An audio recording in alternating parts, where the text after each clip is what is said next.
गेल्या 15 वर्षांपासून प्रलंबित असलेला जत नगरपालिकेच्या इमारतीचा प्रश्न अखेर सुटलेला आहे. पालिकेला आता स्वतःची भव्य आणि अत्याधुनिक इमारत मिळणार आहे. 27 गुंठे जागेवर ही इमारत उभारली जाणार असून महत्त्वाचं म्हणजे 10 कोटी रुपयांचा निधी मंजूर झाला आहे. जत नगरपालिकेची स्थापना 2012 साली झाली. मात्र तब्बल 15 वर्षांपासून पालिकेचा कारभार जुन्या ग्रामपंचायत इमारतीतच सुरू होता. स्वतंत्र इमारत नसल्यामुळे प्रशासनाला अनेक अडचणींचा सामना करावा लागतो. मात्र आता हा प्रश्न कायमचा मार्गी लागलेला आहे. जत सांगली रस्त्यावरील पाण्याच्या टाकीजवळील गट क्रमांक 510 मधील सुमारे 27 गुंठे जागा मंजूर करण्यात आली.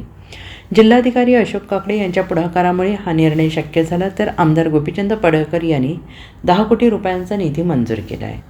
नगराध्यक्ष डॉक्टर रवींद्र आरळ यांनी म्हटलं आहे की पालिका स्थापन होऊन 15 वर्ष झाली, मात्र अपेक्षित विकास झाला नव्हता. आम्ही सत्तेत आल्यानंतर पालिका इमारत, घनकचरा प्रकल्प आणि विकास कामांना गती दिली आहे. यामुळे शहराच्या विकासाला नवी दिशा मिळेल. फक्त इमारतच नाही तर शहरातील घनकचरा व्यवस्थापन प्रकल्पासाठी 5 एकर अतिरिक्त जागा मंजूर करण्यात आली आहे. तसंच अभ्यासिका, डॉग स्क्वॅड आणि इतर विकास कामांसाठी निधी उपलब्ध झालेला आहे. पालिका इमारतीचा प्रश्न अनेक वर्षांपासून प्रलंबित होता. मात्र सातत्यानं पाठपुरावा केल्यामुळे हा प्रश्न मार्गी लागला. जिल्हाधिकारी अशोक काकडे यांनी यामध्ये प्राधान्यानं निर्णय घेतला. आता प्रशासकीय प्रक्रिया पूर्ण होताच येत्या महिन्याभरात प्रत्यक्ष बांधकामाला सुरुवात होणार आहे. तब्बल 15 वर्षानंतर जत नगरपालिकेला स्वतःची सुसज्ज इमारत मिळणार आहे. एकूणच जत शहराच्या विकासासाठी ही एक मोठी पायरी मानली जाते आहे.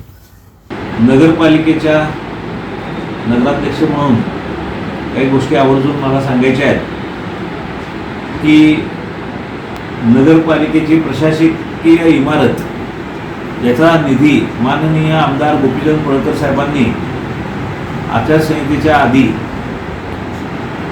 GR पास करून आणला. निधी मंजूर झाल्यानंतर जागेसंदर्भी अत्यंत महत्त्वाची कामगिरी हे माननीय जिल्हाधिकारी साहेब, काकडे साहेब आणि आपले CO साहेब आणि सर्व नगरसेवक यांच्या प्रयत्नानं आपल्याला 2485 स्क्वेअर मीटर एवढी जागा आपल्याला कलेक्टर साहेबांनी दिलेली आहे. त्यामुळे जागेचा प्रश्न सुटलेला आहे, निधीचा प्रश्न सुटलेला आहे आणि आता त्या कामाला प्रशासकीय इमारतीला मंजुरी मिळालेली आहे. आता थोड्याच दिवसात त्याचं वर्क ऑर्डर निघून प्रत्यक्षात कामकाज चालू होईल. विशेषतः याच्यासाठी मी आमदार साहेबांचं, काकडे साहेबांचं मनापासून त्यांना मी धन्यवाद देतो. दुसरी महत्त्वाची बाब आहे, माननीय जिल्हाधिकारी काकडे साहेबांनी 5 एकर जागा ही घनकचरा व्यवस्थापनासाठी आपल्या नगरपालिकेला त्यांनी दिलेली आहे. त्याचबरोबर आपले पालकमंत्री माननीय चंद्रकांत दादा यांनी आवर्जून अभ्यासिकेसाठी 1 कोटीचा निधी मंजूर केलेला आहे. त्याचबरोबर डॉग शेडसाठी 38 लाख रुपयाचा निधी मंजूर केलेला आहे.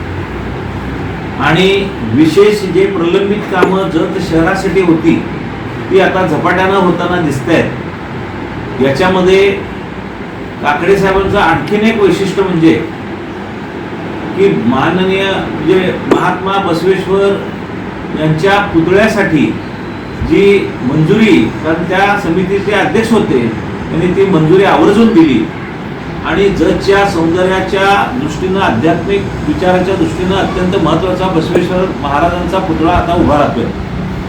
विशेष नगरपालिका आणि मान्य सर्व नगरसेवक यांच्याकडून मी